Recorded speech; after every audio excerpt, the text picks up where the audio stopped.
বাংলাদেশ সরকারি কর্ম কমিশন পিএসসির প্রশ্নপত্র ফাঁসকাণ্ডে দেশ জুড়ে চলছে সমালোচনা। ভিসিএস সহ বিভিন্ন নিয়োগ পরীক্ষার প্রশ্নপত্র ফাঁসকাণ্ডে গ্রেপ্তার সৈয়দ আবিদ আলীকে কেন্দ্র করেই আলোচনা শুরু হয়। সামাজিক যোগাযোগ মাধ্যমে তার বিভিন্ন ধরনের ছবি শেয়ার করে ট্রল করছে মানুষ। অনেক তারকারাও তাকে নিয়ে মজা করছেন। এবার সেই তালিকায় যোগ দিলেন চিত্রনায়ক বাপ্পি চৌধুরী এবং দুই বাংলার শক্তিশালী অভিনেতা চঞ্চল চৌধুরী। বিস্তারিত জুনায়েদ আহমেদ সৈকতের ডেস্ক রিপোর্টে।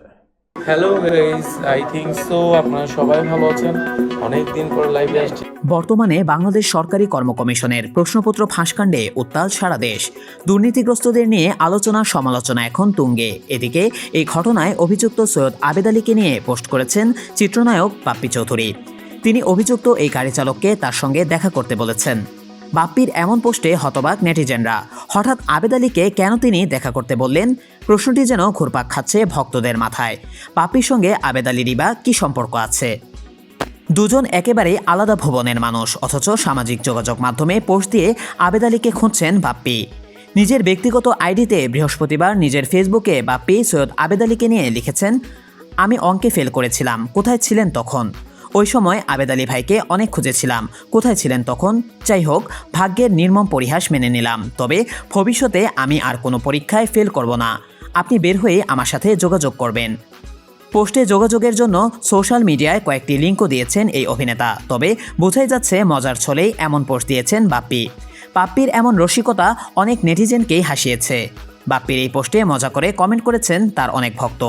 আবার অনেকে এই পোস্টের সমালোচনাও করেছেন। বাপ্পির কাছে এমন পোস্ট আশা করা যায় না বলে মন্তব্য করেছেন কেউ কেউ। পরীক্ষায় ফেল থেকে পাশের আশায় অসৎ এ ব্যক্তিকে খোঁজার বিষয়টি অনেক ভক্তই মেনে নিতে পারছেন না। প্রসঙ্গত, দীর্ঘদিন ধরেই পর্দায় দেখা নেই বাপ্পির। চুক্তিবদ্ধ হননি কোনো নতুন সিনেমাতেও। এমনকি তার অভিনীত প্রায় 5টি চলচ্চিত্র মুক্তির অপেক্ষায় থাকলেও তা অনিশ্চিত বলে জানা গেছে। CID Akram, he will find the bastard. একটা যদি সুযোগ পাই, তুফানকে খেয়ে দেব। খেলতে হবে মাথা দিয়ে। এদিকে বাপ্পির আগে দুই বাংলার জনপ্রিয় অভিনেতা চঞ্চল চৌধুরী গত বুধবার প্রশ্ন ফাঁসের আবিদ আলীকে নিয়ে ফেসবুকে পোস্ট দেন। নিজের একটি মিম ছবি শেয়ার করে ক্যাপশনে চঞ্চল লিখেন, আমি আবার কি করলাম রে ভাই, এগুলো দুষ্টু কোকিলের কাজ, আমি নির্দোষ।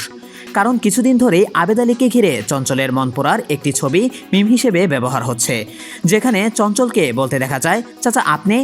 এই মিম ভাইরাল হওয়াতে চঞ্চল মজার ছলে ওই ফেসবুক পোস্টটি দেন। খুব ভয় পাইছি রে। প্রসঙ্গত, অভিযোগ উঠেছে পিএসসির চেয়ারম্যানের সাবেক গাড়ি চালক থেকে বিশাল পরিমাণের অর্থের মালিক বনে যান সৈয়দ আবিদ আলী। বিসিএস সহ বিভিন্ন নিয়োগ পরীক্ষার প্রশ্ন ফাঁস করে তিনি অসৎ উপায়ে গড়ে তোলেন টাকার পাহাড়। এমন অসৎ কাজে ধরা পড়ে অবশ্য গ্রেপ্তার হয়েছেন তিনি।